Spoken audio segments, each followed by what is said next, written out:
আজকের এই ভিডিওটি তাদের জন্য যারা অনেক দিন ধরে ভাবছেন ফেসবুকে অ্যাকাউন্ট করবেন বা করছেন এমন লোকদের জন্য।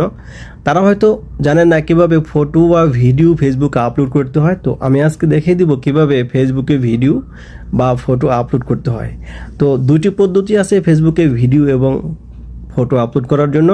আপনারা ভিডিওটি শেষ পর্যন্ত দেখতে থাকুন। প্রথমে ফেসবুকে ভিডিও আপলোড করার জন্য অবশ্যই আপনারা ফেসবুক অ্যাপসটি আপনাদের মোবাইলে ইনস্টল করে নেবেন। ইনস্টল করার পরে আপনারা ফেসবুক অ্যাপসটি ওপেন করবেন। ওপেন করার পরে আপনাদের ফেসবুক এখানে ওপেন হয়ে যাবে। যখন আপনাদের ফেসবুক ওপেন হয়ে যাবে, আপনাদের ফেসবুকের টাইমলাইনে এখানে দেখতে পাবেন একটা অপশন আছে লেখা হোয়াটস অন ইউর মাইন্ড। এখানে আপনারা টাচ করবেন। যখনই আপনারা এখানে টাচ করবেন, এখানে দেখেন অপশনগুলো খুলে যাচ্ছে। এখানে দেখেন উপরে একেবারে এখানে লেখা আছে ফটো অ্যান্ড ভিডিও। এই ফটো অ্যান্ড ভিডিওতে টাচ করবেন।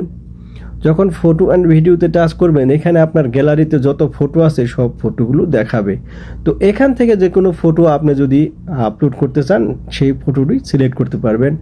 একটি ফটো যদি আপলোড করেন তাহলে যে কোনো একটা ফটো আপনি টাচ করতে পারেন। আর যদি একাধিক ফটো আপলোড করতে চান তাহলে দেখেন এখানে লেখা আছে সিলেক্ট মাল্টিপল। অবশ্যই এই মাল্টিপলে টাচ করবেন। টাচ করার পরে এখানে দেখেন প্রত্যেকটা ফটোর মধ্যে এরকম গোল গোল কিছু চিহ্ন আসছে। আপনারা এখানে যতগুলো গোল সিলেক্ট করবেন ততগুলো ফটো আপলোড করতে পারবেন। তো সেক্ষেত্রে আমি যেহেতু একটি ফটো আপলোড করব, তাহলে আমাদের এখানে একটি ফটো সিলেক্ট করে নিলাম। সিলেক্ট করার পরে আপনারা এখানে দেখেন লেখা আছে নেক্সট, নিচে নেক্সট অপশন চলে আসছে। আপনারা এই যে নেক্সট অপশনে অবশ্যই টাচ করবেন। নেক্সট অপশনে টাচ করলে এখানে একটা ফটো সিলেক্ট করেছি, সেই ফটোটাই আসছে। তারপরে এখানে আপনারা যে কোনো কিছু লিখতে পারবেন। আপনারা যা মনে চায় যাই লিখতে পারবেন এই ফটো সম্পর্কে, বা বিভিন্ন বিবরণ বা ক্যাপশন হিসেবে যা লেখেন। তো আমি এখানে লিখে দিলাম সকালের সূর্যোদয়। এরকম একটা কিছু লিখে দিব, মানে যে কোনো কিছু আপনারা লিখে এখানে দেখেন আবার নেক্সট আসছে যে রাইট সাইডে। নেক্সটে যখন টাচ করবেন তখন এটা প্রসেসিং হবে। প্রসেসিং হওয়ার সময় এখানে দেখেন লেখা আছে get the word out of more people. এখানে আপনারা এরকম কোনো পপ আপ আসলে অবশ্যই এটা নট নাও করে দিতে পারেন বা ক্রিয়েট ইভেন্ট করে দিতে পারেন। যেহেতু আমি এটা করবো না, তাহলে নট নাও করে দিলাম। এখান থেকে যদি আপনারা এই যে পোস্টে ক্লিক করেন তাহলে এটি পোস্ট হয়ে যাবে। আমি যে পোস্টে ক্লিক করলাম, পোস্টে ক্লিক করার সাথে সাথে দেখেন আমার এটা প্রসেসিং হচ্ছে। এই যে এখানে প্রসেসিং হচ্ছে দেখা যাচ্ছে, দেখেন অলরেডি পোস্ট হয়ে গেছে। এখানে বুস্ট করবেন কি করবেন না সেটা আপনাদের ব্যাপার। এখানে এইভাবে ফটো বা ভিডিও আপলোড করতে হয়। এখন আপনাদের ফটো বা ভিডিও আপলোড করার জন্য ফেসবুকে আপনারা প্রথমে গ্যালারিতে চলে যাবেন।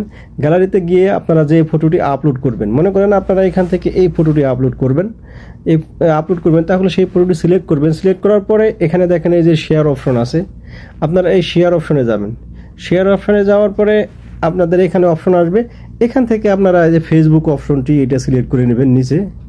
তাহলে আপনারা যখন এই ফেসবুকে টাচ করবেন, এই ফটোটি আপনাদের নিউজ ফিডে টাচ করবেন নাকি গ্রুপে করবেন না স্টোরিতে করবেন। যদি নিউজ ফিডে বা আপনার টাইম লাইনে করতে চান তাহলে এই যে নিউজ ফিড অপশন আছে, এখানে আপনারা টাচ করবেন। আগের মতো এখানে দেখেন আপনারা ক্যাপশনে কিছু লিখে দিতে পারেন।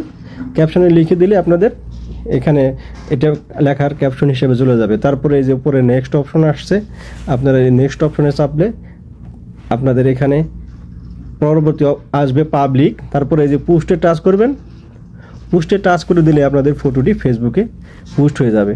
তো বন্ধুরা, এই ছিল আজকে ফেসবুকে ফটো বা ভিডিও আপলোড করার দুটো পদ্ধতি। ফটো যেভাবে আপলোড করলেন, ভিডিও সেই একইভাবে আপলোড করতে হবে। সবাই ভালো থাকবেন, দেখা হবে পরবর্তী কোনো ভিডিওতে। ততক্ষণ পর্যন্ত ভালো থাকবেন। আল্লাহ হাফেজ।